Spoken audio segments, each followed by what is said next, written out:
are the responsibilities that make money and keep the business moving forward? How do each of these roles plug into that? And so that's where having this company audit is really, really helpful, because that allows you to go back and look and see, do I have clearly outlined job descriptions and expectations in place? Do I have scorecards and I understand how to be able to track the effectiveness of my team? Are those all been communicated to my team?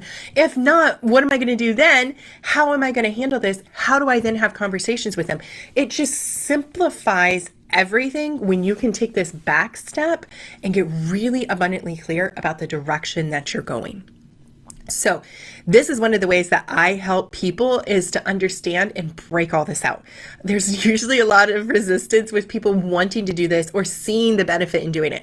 But my goodness, imagine if you gave yourself an entire day just dedicated to pouring over it, going through, getting extremely clear, and then having something that you can work with moving forward. Now, depending on the size of your team, maybe that's not a whole day, or maybe that's multiple days, but you getting clear is where it starts.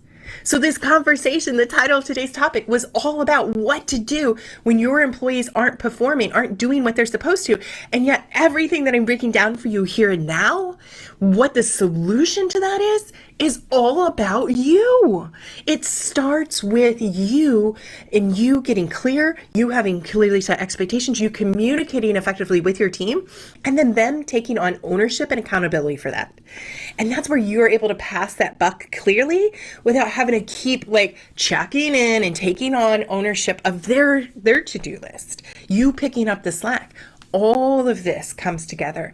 This is why I'm saying taking the time to get really clear about this is going to make your life so much easier, because it floods over into all these different categories. So if you find yourself having to pick up the slack because they didn't get it done, if you find yourself having to report and feel the heat because the team didn't get it done, it starts here.